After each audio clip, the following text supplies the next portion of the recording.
பிக்கோட ஆரம்பத்துல சிட்டில நான் தான் நம்பர் 1 ஃப்ரெஷ்மேனா இருக்க போறேன். இந்த என்ட்ரன்ஸ் ஒண்டி நான் டாப் பண்ணனா அதுல பிரைஸ் மணியா இருக்கிற 3 லட்சம் அதுவும் நம்மளுக்கு கிடைக்கும். அதனால உன்னோட ஃபியூச்சர் எல்லாம் சாக்ரிஃபைஸ் பண்ணும் அப்படின்லாம் யோசிக்காத. நீயும் என்ன மாதிரி காலேஜுக்கு வந்துரு. என்ன அண்ணா, அப்போ உங்களுக்கு தெரியுமா நான் அதுக்காக தான் அப்படி பண்ணனேன்? ஆமா இல்லையா பின்ன, உன்னோட அண்ணனா எனக்கு எப்படி இது தெரியாம இருக்கும்? அதே மாதிரி இருந்தா இந்த கால்லயும் கொஞ்சம் காசு இருக்கு. மணியை பத்தி அந்த அளவுக்கு யோசிக்காத. ஏன்னா இப்பதான் காசு சம்பாதிக்க ஆரம்பிச்சிருக்கேன். அதுக்கு இன்னமும் ஏகப்பட்ட வழி இருக்கு. அதனால இன்னமும் நல்லா ஸ்டடி பண்ணு, நல்லா ட்ரெயின் பண்ணு. என்ன ஏன்னா நான் ஃபியூச்சர்ல ஒரு டாப்பான ஸ்டூடெண்டா இருப்பேன். அதுக்கேத்த மாதிரி என்னோட தங்கச்சியா நீயும் டாப்ல இருக்கணும் இல்லையா? நான் ஜீனியஸோட தங்கச்சின்னு சொன்னா நிறைய பேருக்கு உன் மேல பெரிய அளவுல எக்ஸ்பெக்டேஷனும் இருக்கும். அதனால நீ தான் மத்தவங்களுக்கு நீ யாருன்னு காட்டணுமா? அண்ணா ரொம்ப நன்றி. டெஃபினட்டா நான் அப்படி பண்ணுவேன். ரொம்ப நன்றி எனக்காக எவ்வளவு விஷயத்த பண்றதுக்கு. கண்டிப்பா நீங்க கஷ்டப்படுற மாதிரி ஒன்னும் நான் எதுவுமே அப்படி பண்ண மாட்டேன். இப்போ இந்த விஷயம் சால்வ் ஆயிடுச்சு.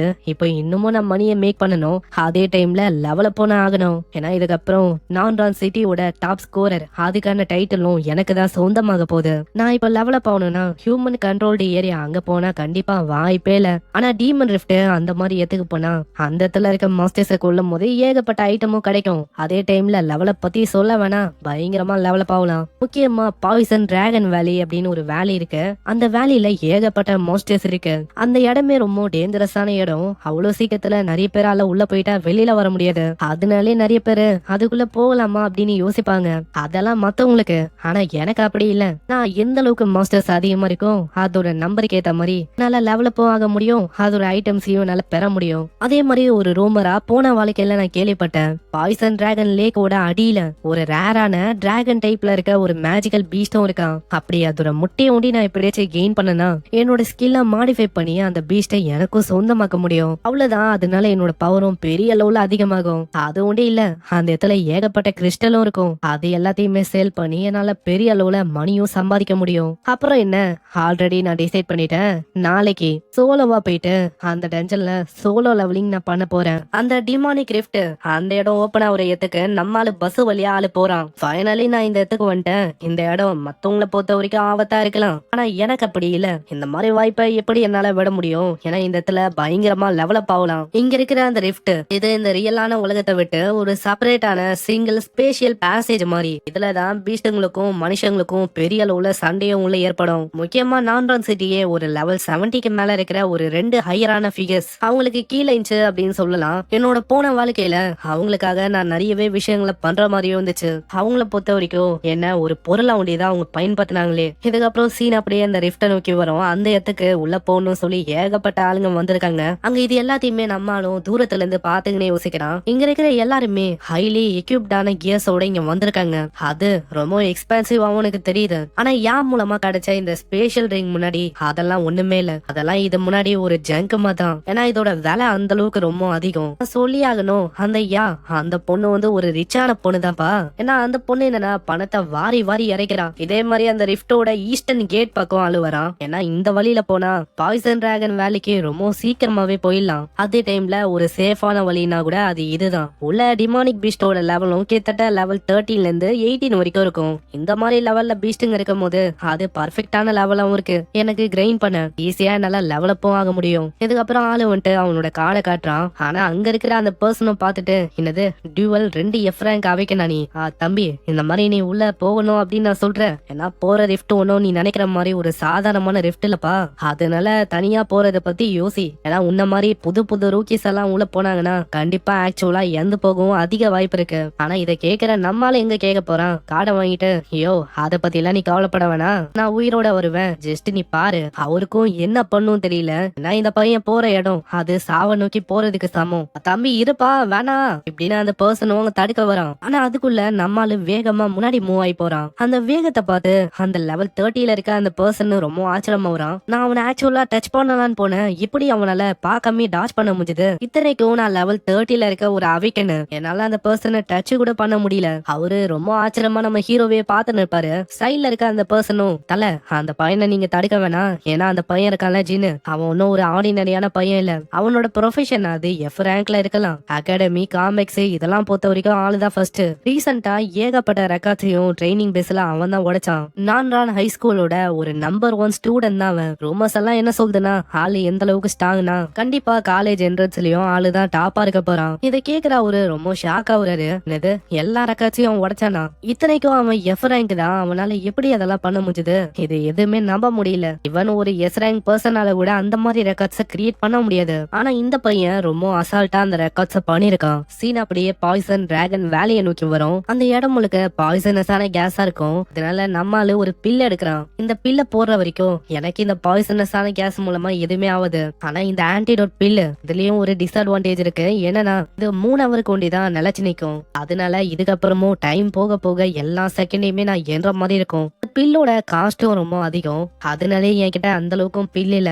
ஆல்ரெடி என்கிட்ட அந்த அளவுக்கு ஒன்னும் காசு இல்ல. எதை பண்ணாலும் நான் ஜாக்கிரதையா தான் பண்ணணும். பின்னாடி ஏகப்பட்ட பாய்சன் விங்டு லிசார்ட் நம்ம ஹீரோவை தாக்க வரும். அதுங்களோட லெவலும் 13ல இருக்கும். ஆனா நம்மளும் அதுக்குதான் வெயிட் பண்ணிருப்பான். அந்த அத்தனோடி தான் அங்க ஸ்வாட வச்சு சஜக்குன்னு வெட்டி வர்றான். இதனால எக்ஸ்பீரியன்ஸும் அப்படியே ஆளுக்கு கெயின் ஆகுது. இதே மாதிரி ஆளு முன்னாடி வரும்போது கொச்சன்னு ஏகப்பட்ட கண்ணங்க தெரியும். நம்ம ஜின்னும் அங்க சொல்றான், உண்மையிலேயே நான் இதுக்காக தான் வெயிட் பண்ணேன். ஸ்கில் மாடிஃபை இப்படின்னு அந்த ஸ்டீல் ஸ்வாட ஜிங் யாங் லெஜெண்டரி ஸ்வாடா மாத்துவான். அவ்வளவுதான், அந்த ஸ்வாட் டிரான்ஸ்ஃபார்ம் ஆன அத்தனுடைய எல்லாத்தையுமே பேப்பர் வெட்டுற மாதிரி வெட்டி போட்டு போயினே இருக்கான். அங்க இதே மாதிரி வெட்ட ஆளோட லெவலும் 16க்கு போகும், 17க்கு போகும். ஃபைனலி இதே மாதிரி லெவல் 18க்கு வந்தோடனே அங்க ரெஸ்டும் ஆளே எடுக்கிறான். ரெஸ்ட் எடுக்கும் போதே நம்ம ஜின்னும் யோசிக்கிறான், வர வழியில ஏகப்பட்ட மாஸ்டர்ஸ் நான் கொன்னேன். ஆனா என்னதான் அவ்வளவு மாஸ்டர்ஸ் கொன்னும் எனக்கு பெருசா ஒரு மானா கிறிஸ்டல் கூட கிடைக்கல.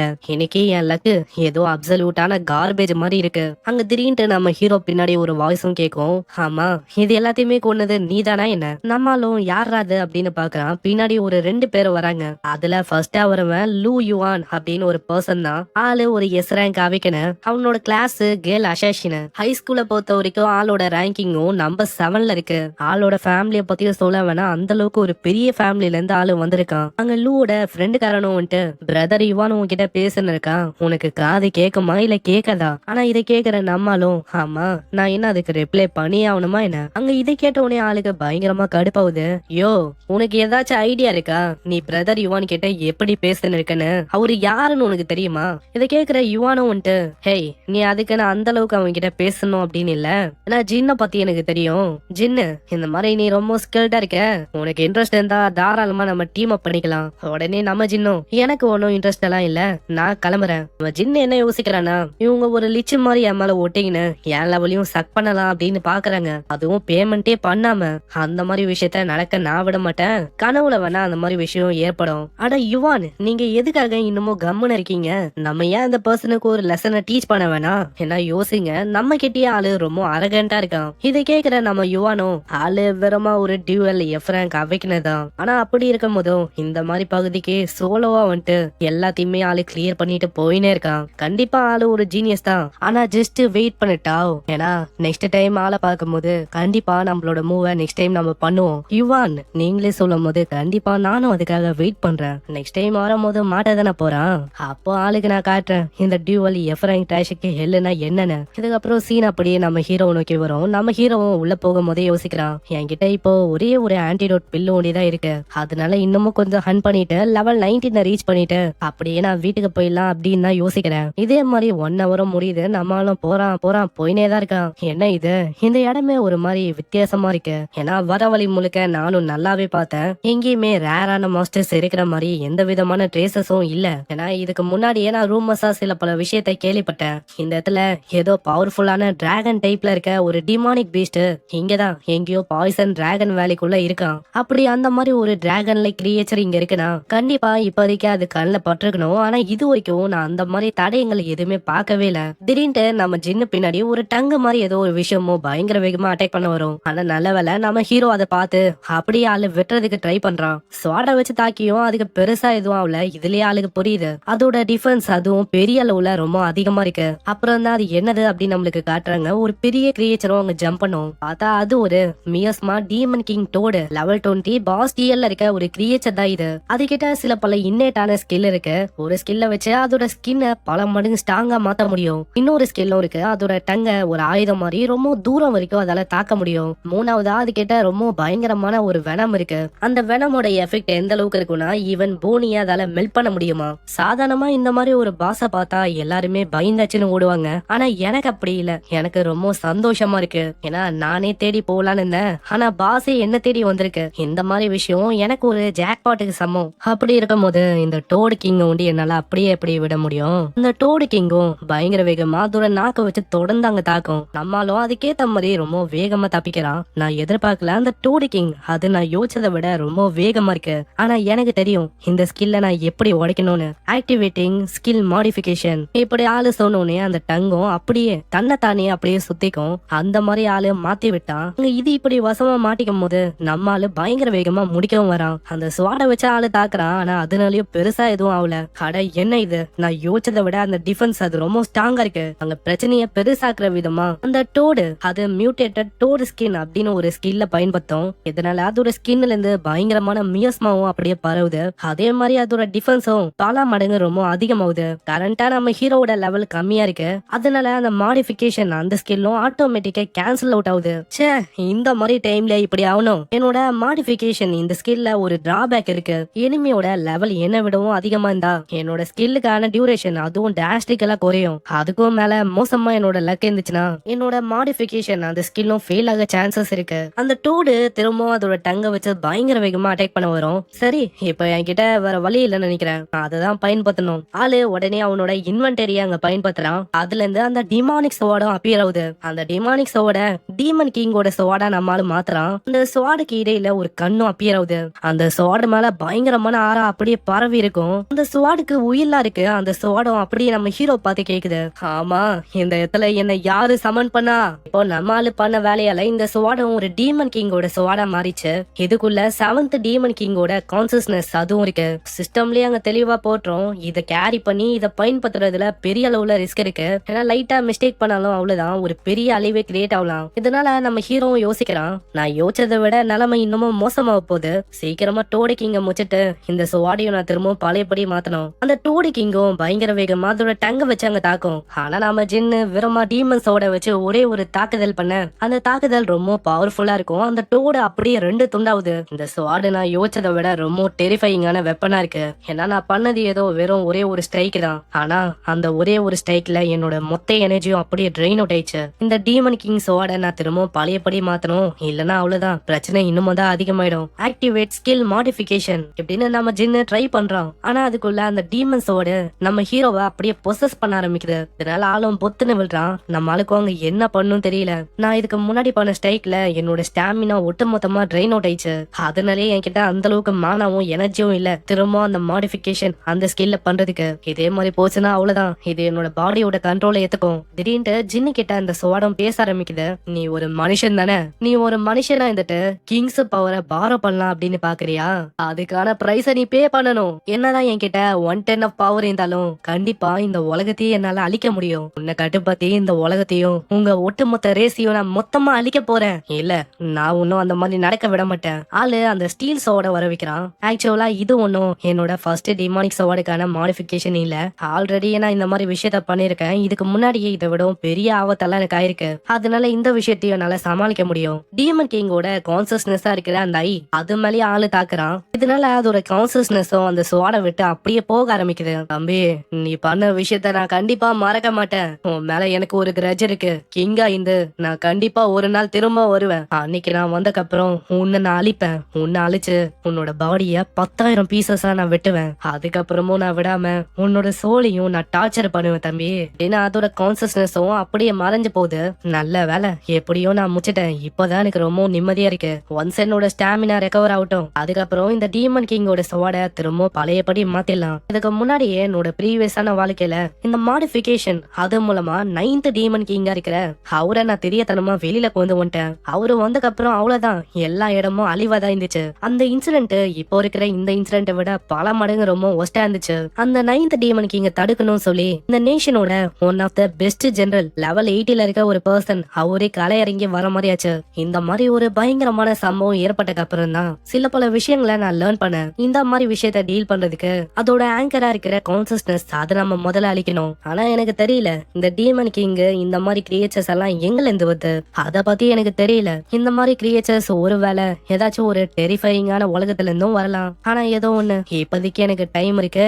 இங்க இருக்கிற லூட்டை நம்ம அடிக்க வேண்டியதா. டீமன் கிங்ஸோட திரும்ப ஆளு பழையபடி மாத்துறான். அங்க இதுக்கு முன்னாடி டோட ஆளு முடிச்சிருப்பான். அந்த இடத்துல டோடுக்கான ஒரு கிறிஸ்டலும் இருக்கு. அந்த கிறிஸ்டலை பார்த்தோன்னே ஆளுக்கு அவ்வளவு சந்தோஷம். அட லெவல் 20ல இருக்க பாஸ் மேஜிக்கல் கிறிஸ்டலா பாருப்பா, இன்னைக்கு செம்ம லக்கு. ஏன்னா இதோட வேல்யூ ஒண்டி கிட்டத்தட்ட 1,00,000க்கும் மேல போகும். இந்த தோடோட உடம்பும் இருக்கு, இதையும் நம்ம எடுத்துக்கலாம். ஏன்னா இதை வச்சு ஒரு பயங்கரமான எக்யூப்மெண்ட், மெட்டீரியல், இந்த மாதிரி விஷயங்களை கிரியேட் பண்ண முடியும். அதையும் மார்க்கெட்ல செம்மையான வேல்யூக்கு விற்கலாம். சரி, இது ஒண்டிதான் ப்ராஃபிட்னு பார்த்தா இது ஒண்டி இல்ல. லெவல் 18ல இருந்து டைரக்டா நான் 20க்கு வந்துட்டேன். ஏன்னா நான் டோட முடிச்சேன், அது கூடவே அந்த டீமன் கிங்கும் முடிக்கும் போது லெவல்ஸ் அப்படியே டபுள் ஆயிடுச்சு. பரவாயில்லப்பா, ஒரே கல்லுல 2 மாங்காவா. ஆனா இது ஒரு வகையில போனஸ் மாதிரியும் இருக்கு. அப்ப நான் திரும்ப அந்த டீமன் கிங்க வர வச்சு திரும்ப நான் கொன்னனா, திரும்ப நான் கொல்ற மூலமா என்னோட லெவலும் அசால்ட்டா 100க்கு போகும். ஆனா அப்படி பண்ணலாம், இருந்தாலும் நான் அப்படி பண்ணும் போது ஏதாச்சும் ஒரு சின்ன மிஸ்டேக் பண்ணாலும் அவ்வளவுதான். இந்த நானியாங் இந்த சிட்டியை ஒட்டு மொத்தமா அழியவும் வாய்ப்பு இருக்கு.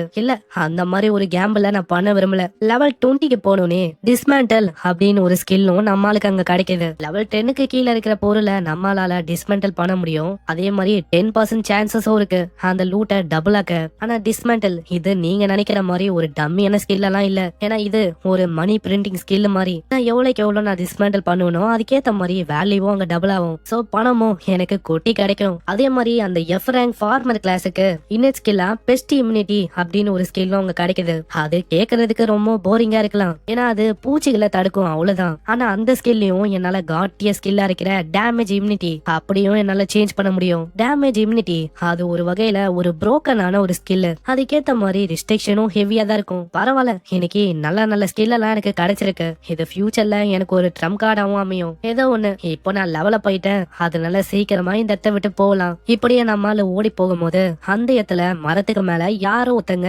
நம்ம ஜின்னுக்காக வெயிட் பண்ண இருக்காங்க. அதை பார்த்த உடனே நம்மளுக்கு தெரியுது அந்த லூ யுவான் அந்த பர்சனோட ஃப்ரெண்டுக்காரன் அவன் தான். அந்த டாவுக்கு இங்க என்ன வேலை? ஆனா அதுக்குள்ள நம்ம டாவும் டூயல் எஃப் ரேங்கோட இருக்கிற ட்ராஷ், ஃபைனலி நீ வந்துட்டியோ, இந்த வாட்டி நான் ஒன்னும் உன்னை விட மாட்டேன். போன வாட்டி ஏதோ நீ போயிட்ட, ஆனா இந்த வாட்டி நான் எப்படி உன்னை போக விடுவேன்? உன்ன மாதிரி ஒரு ட்ராஷுக்கு நான் ஒரு லெசனை டீச் பண்ண வேணாவா? டாவும் டக்குன்னு உன்னோட இன்னட் ஸ்கில்லா இருக்கிற குயிக் ஸ்டெப் அதால பயன்படுத்துறான். இதனால டாவோட வேகமும் 30% அதிகமாகுது. டாவும் வரும்போதே யோசிக்கிறான், அவ்வளவுதான், ஆரம்பிக்கிறதுக்கு முன்னாடியே எல்லாமே முடிஞ்சிச்சு. ஏன்னா நம்ம ஹீரோ மாதிரி ஒரு எஃப் ரேங்க் பர்சனால பி ரேங்க்ல இருக்க என்ன மாதிரி ஒரு பர்சனை எப்படி ஃபைட் பண்ணி முடிக்க முடியும்? ஆனா அங்க நடக்கிற விஷயமே வேற. நம்ம ஹீரோ அவனோட ஸ்வாட வச்சு ஒரே ஒரு ஸ்ட்ரைக் தான் அங்க கொடுப்பான். அதுக்கே டாவோட நிலைமையும் ரொம்பவும் மோசமாகுது. டாவ் ரொம்ப தூரமா போய் விழுறான். டாவோட வாயிலிருந்து ரத்தமா ஊத்தும். டாவுக்கு அங்க புரியல, எனக்கு புரியல, அவன் எப்படி என்ன விடவும் பல மடங்கு ஸ்ட்ராங்கராகவும் வேகமாவும் இருக்கான். அதே மாதிரி கேஷுவலா அவனால எப்படி அந்த ஸ்டோரேஜ் ரிங்க பயன்படுத்த முடியுது? ஏன்னா அந்த ஸ்டோரேஜ் ரிங் ரொம்ப எக்ஸ்பென்சிவ். இவன மாதிரி ஒரு ட்ராஷால எப்படி அந்த விஷயத்த பை பண்ண முடியும்? அங்க ஜின்னும் வரும்போதே யோசிக்கிறான். எல்லாருமே என்னன்னு தெரியல, அவங்களோட கிளாஸ் ஏ பி இந்த மாதிரி இருந்தா காம்பேட் கிளாஸ்ல அவங்கதான் இன்வென்சிபிள் அப்படின்னு அவங்க யோசிப்பாங்க. ஆனா உண்மையிலேயே அது ஒன்னும் விஷயமே கிடையாது.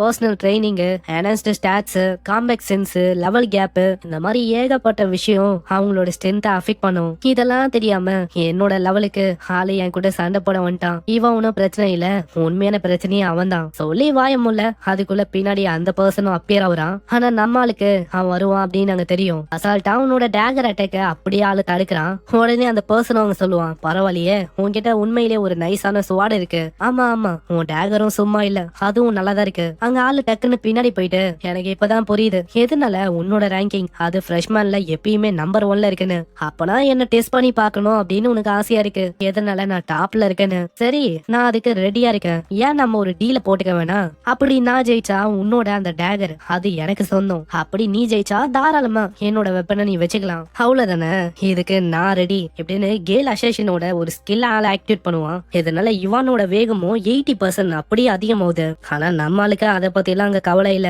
எனக்கு தேவை அந்த டேகர், அதுதான். ஆடே தன்னால மாட்டும் போது நான் எப்படி அப்படியே விடுவேன்? ஏன்னா என்னோட அக்கௌண்ட்டுக்கு காசும் பிளேடும் தன்னால வருதுப்பா.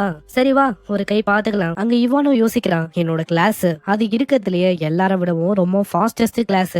என் வேகத்துக்கு முன்னாடி யாராலையுமே நிக்க முடியாது. அப்படி இருக்கும் போது இவன மாதிரி ஒரு பர்சனால நிக்க முடியுமா என்ன? நம்ம ஹீரோவும் அந்த தாக்குதல் எல்லாத்தையுமே பிளாக் பண்ணிங்கன்னு யோசிக்கிறான். நான் யோசிச்ச மாதிரியே எஸ் ரேங்க்னா சும்மா இல்லப்பா. அவனோட வேகம் அது வழக்கத்தை விட ரொம்பவும் அதிகமா இருக்கு. 100 சைடு நம்ம டாவும் யோசிக்கிறான், கண்டிப்பா இவான் உங்களால முடியும். அவனா உங்க முன்னாடி ஒண்ணுமே இல்ல. அங்க இவானும் தாக்கும் போது யோசிக்கிறான், ஆளு ரொம்ப ஸ்லோவா இருக்கான். சிம்பிளா இவன்லாம் எனக்கேத்த ஆப்பனண்டே கிடையாது. ஏன்னா எஃப் ரேங்க் எப்பயுமே எஃப் ரேங்க் தான், அதை மாத்த முடியாது. அவ்வளவுதான், இந்த ஸ்ட்ரைக்ல ஒட்டுமொத்தமா நான் முடிக்க போறேன் இப்படின்னு ஜின்னுக்கு பின்னாடி வந்துட்டு பயங்கரமா ஆளு தாக்குறான். அவ்வளவுதான், அந்த இடமே ரத்த மொத்தமா பரவும். ஆனா அந்த ரத்தம் ஒன்னும் ஜின்னோட ரத்தம் இல்ல. ஜின்னு அசால்ட்டா உன்னோட கைய வச்சு அங்க தடுக்கிறான். மாட்டிக்கின பாத்தியா, யாரு ஜெயிக்கணும் அப்படின்னு ஆல்ரெடி டிசைட் பண்ணியாச்சு, அதனால இத ஒண்ணும் மாத்த முடியாது. அப்பதான் ஜின்னு வேணும்ட்டே தான் இதெல்லாம் ஸ்டார்டிங்ல இருந்தே பண்ணானா, அவனோட இன்டென்ட் அது ஒண்ணும் வேகம் இல்ல, என்னோட பிளேடை எப்படியாச்சும் ஆளு பிடிக்கணும் அதுக்குதான் பண்ணிருக்கான். இப்பதான் எனக்கு புரியுது எதுனால ஆளு எப்பயுமே நான்ரன் சிட்டியோட டாப் ரேங்கிங்ல இருக்கான்னு. பரவாயில்ல, இதுவும் ரொம்ப ஜாலியா தான் இருக்கு. ஏன்னா ஃபைனலி இப்பதான் ரொம்ப இன்ட்ரெஸ்டிங்கான விஷயம்லாம் ஏற்படுது. ஜின்னு இத ஒரு வாய்ப்பா வச்சு தாக்க வரான். ஆனா ஆளு டேகரை விட்டு அப்படியே தப்பிக்கிறான். நீ தப்பிச்சிருக்கலாம், இருந்தாலும் டேகர் அது என் கிட்ட இருக்கு. அதே மாதிரி இவான், உன்னோட காம்பேக்ட் எக்ஸ்பீரியன்ஸும் உண்மையிலே இம்ப்ரெசிவா இருக்கு. ஆனா ஒரு விஷயத்த நீ மறக்கற அப்படின்னு நினைக்கிறேன். ஏன்னா ஆக்சுவலா வெப்பன் இல்லாம எப்படி இந்த இடத்துல என் கூட சண்டை போட போற? யாரு சொன்னா என்கிட்ட வெப்பன் இல்லன்னு? எனக்கு தெரியும் இந்த மாதிரி விஷயம் எப்பயாச்சும் ஏற்படும்னு. அதனாலேயே என்னோட ஸ்டோரேஜ் ரிங்ல நான் 3 டேகரை எப்பயுமே கேரி பண்ணுவேன். ஆல்மோஸ்ட் நான் இந்த விஷயத்த மறந்துட்டேன். ஏன்னா ஆளு லூ ஃபேமிலியோட ஒரு யங்கஸ்ட் சன்.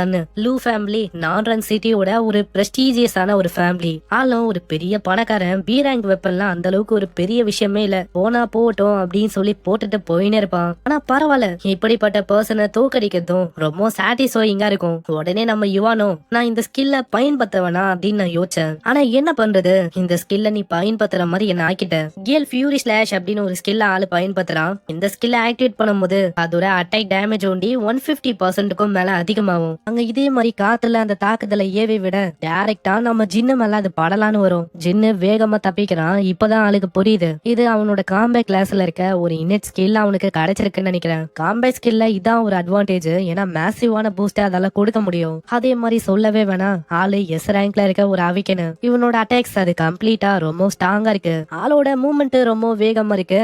இருந்தாலும் ஆளு பண்ற அந்த ஸ்ட்ரைக் அது ஒண்ணும் அந்த அளவுக்கு வேகமா இல்ல. விண்ட் டைப்ல இருக்க இந்த மாதிரி அட்டாக்க பொறுத்த வரைக்கும் இந்த மாதிரி தொடர்ந்து ஸ்லாஷ் அட்டாக்க பண்ணும்போது ஆப்போனன்ட்டோட ஸ்டாமினாவும் பெரிய அளவுல டக்கு டக்கு டக்குன்னு ட்ரெயின் ஆகும். இந்த மாதிரி அட்டாக்ஸ தொடர்ந்து நின்னு என்னால சமாளிக்க முடியாது. அதனால ஜஸ்ட் எங்கேயாச்சும் ஹைட் பண்ணி வெயிட் பண்ணணும். கரெக்டான சான்ஸ் கிடைக்கும் போது அதை ஒரு வாய்ப்பா வச்சு மொத்தமா அவனை முடிக்கணும். நான் நினைச்சா என்னோட ட்ரூவான இனேஜ் ஸ்கேல வச்சு அவனை முடிக்க முடியும். இருந்தாலும் நான் இங்க பயன்படுத்த நான் விருப்பப்படல. இந்த சைடு நம்ம யுவானோ வந்துட்டு, ஆமா எங்க போனாவன், நான் யோசிச்ச மாதிரியே அந்த பர்சன் ரொம்ப புத்திசாலியா தான் இருக்கான். ஏன்னா நான் அட்டாக் பண்றேன் அப்படின்னு தெரிஞ்சவனே ஆளு ஹைட் பண்ணிட்டானா. நீ ஹைட் பண்ணிருக்கலாம் ஜின்னு, ஆனா ஹைட் பண்றதுக்கு இடமே இல்லன்னா அப்புறம் என்ன பண்ணுவ? அந்த இடம் முழுக்க ஏகப்பட்ட அட்டாக்ஸ பண்றான். எல்லா இடமும் அப்படியே தரமட்டமா அழியுது. அங்க புகை மூட்டம் எல்லாம் போகுது. அந்த ஃபாக் எல்லாம் போனதுக்கு அப்புறம் அந்த இடத்துல யாருமே இல்ல அங்க. இதனால நம்ம யுவானு ரொம்ப ஆச்சரியமாவறான். அவன் மறைஞ்சு போயிட்டானா?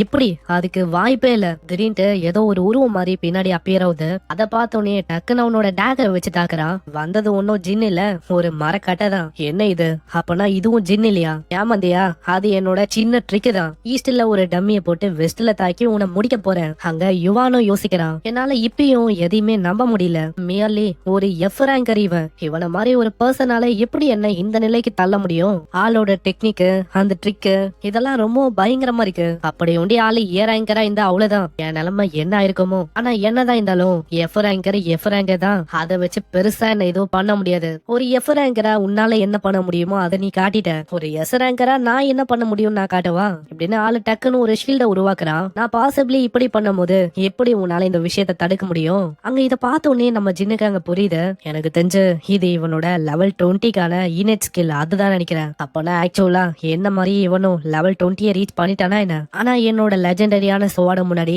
இதெல்லாம் ஒண்ணுமே இல்ல. அத்தனுடைய அந்த ஷீல்டு மேல அந்த அட்டாக் படும், அவ்வளவுதான். ஷீல்டு உடையுது. யுவான் மேல டைரக்டா அந்த அட்டாக் படும். யுவானும் அப்படியே ரொம்ப தூரமா போய் விழுவான். யுவான் கிட்ட போகும்போதே நம்மளும் யோசிக்கிறான், ஃபர்தரா நான் இன்னமும் இந்த விஷயத்த கொண்டு போகணுமா? ஏன்னா ஆப்வியஸா இன்னமும் லைஃப் ஆர் டெத் அந்த சிச்சுவேஷன் இன்னமும் வரல.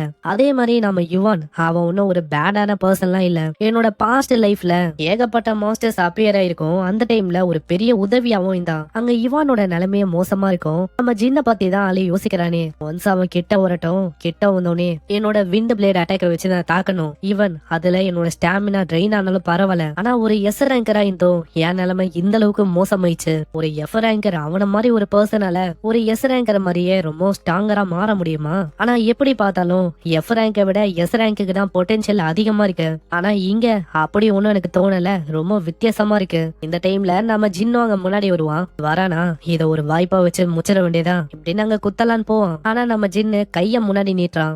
இவனுக்கு சுத்தமா ஐடியா இல்ல. அப்புறம் தான் ஜின்னு அங்க சொல்றான், இல்ல நம்ம 2 பேரும் சண்டை போட்டோம்ல, ஆக்சுவலா இந்த சண்டை இது ஒரு டிரா தெரியுமா? நீ உண்மையிலேயே ஸ்ட்ராங்கா இருக்க யுவான். யுவான், ஆமா ஜின், நீ என்ன சொல்ற? இதுக்கு என்ன மீனிங்? நான் என்ன மீன் பண்ணி சொன்னனா, நீ உண்மையிலேயே ஒரு தகுதியான ஆப்பனன் தான் எனக்கு. இந்த மேட்சை நம்ம டை அப்படின்னு வச்சுக்கலாம். அட என்ன இவன் இவன் என்ன அக்னாலேஜ் பண்றான், அதே டைம்ல என்ன மட்ட தட்டியும் பேசல, கீழ்த்தனமாவும் பாக்கல. நானும் இங்க ஸ்ட்ராங் தான், அவனும் இங்க ஸ்ட்ராங் தான், எனக்கு நல்லாவே புரியுது. நம்ம என்னதான் ஸ்ட்ராங்கரா மாறினாலும் நம்மள விடவும் ஏதாச்சும் ஒரு பர்சன் ஒரு மவுண்டன் மாதிரி ஸ்ட்ராங்கரா இருக்கதான் செய்வான். ஜின்னு, உன் மூலமா இந்த உண்மையை நான் கத்துக்கினேன். இப்படி ஹேண்ட் செக் பண்ணின்னு நம்ம ஜின்னு கிட்ட ஆளு சொல்லுவான், நம்ம நெக்ஸ்ட் ஃப்ரெஷ்மன் டோர்னமெண்ட்ல திரும்ப சந்திக்கலாம். அந்த இடத்துல டெஃபினட்டா நான் உன்னை டிஃபீட் பண்ணாம நான் விட மாட்டேன். அப்படியா?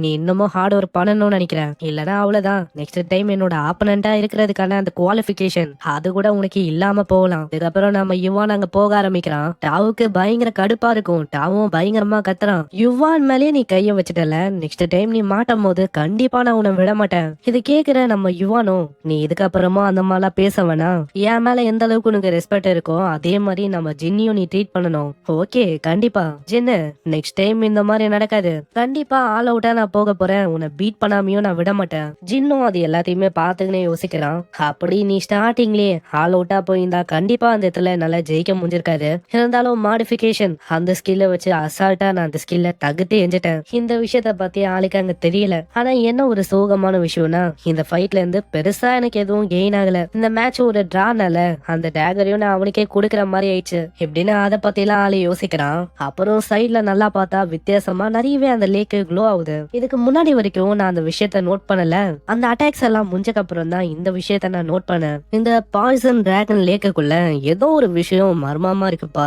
மேபி இதுக்குள்ள நான் தேடி வந்த அந்த ரேரான பாஸ்டியல்ல இருக்க மாஸ்டர் அதுவும் இருக்க வாய்ப்பு இருக்கு. Skill modification, immunity damage immunity poison அப்படின்னு ஆளு சேஞ்ச் பண்றான். 20 மினிட்ஸுக்கு டி ரேங்கோ இல்ல அதுக்கு கீழே இருக்கிற பாய்சன், அதனால நம்ம ஹீரோக்கு பெருசா எதுவும் ஆகாது. பரவாயில்ல, இந்த ஸ்கில்லுனால என்னோட ஆன்டிடோட் அது சேவ் ஆகுது. சரி, இந்த ஃபாகுக்கு இடையில அப்படி பெருசா என்ன இருக்குன்னு போய் பார்த்தலாம். ஏன்னா இந்த லேக்கோட சென்டர்ல இருந்து தான் ஒரு பயங்கரமான டாக்ஸின் மாதிரி ஏதோ ஒரு விஷயமும் இந்த லேக்க முழுக்க பரவின்னு இருக்கு. இந்த லேக்க பார்க்கும் போதே சொல்ல முடியுது இந்த லேக் முழுக்க ஒரே பாய்சனா தான் இருக்கு. மேபி நான் தேடி வந்த அந்த லெஜெண்டரியான பாய்சன் டிராகன் அதுவும் இதுக்குள்ள வாழ வாய்ப்பு இருக்கு. போய் பாத்துடலாம் இப்படின்னு நம்மளும் குதிச்சு உள்ள போறான். உள்ள போகும்போது எல்லாமே வீக்கான கிரியேட்டரா தான் இருக்கும். நான் யோசிச்ச மாதிரி ஒன்னும் அந்த அளவுக்கு பெருசா உள்ள எதுவும் இல்ல. ஆனா இப்படி ஆளு யோசிச்சுக்கினே உள்ள போகும்போது திடீர்னு ஒரு பெரிய கிரியேச்சர் நம்ம ஹீரோ முன்னாடி அப்பியர் ஆகுது. அது ஒரு ஆர்மர்டு crocodile லெவல் 18ல இருக்க ஒரு மிருகம். அதுவும் அப்படியே கடிச்சு முழுங்கலான்னு வரும். ஜஸ்ட் மிஸ், நம்மால எப்படியோ அவங்க தப்பிக்கிறான். என்ன அதுக்குள்ள என்ன சாப்பிடலான்னு பாக்குறியா? அந்த மாதிரி விஷயம் எல்லாம் ஏற்பட வாய்ப்பே இல்ல. ஆனா நீ என்ன தேடி வரும்போது நான் எப்படி உன்னை அப்படியே விட முடியும்?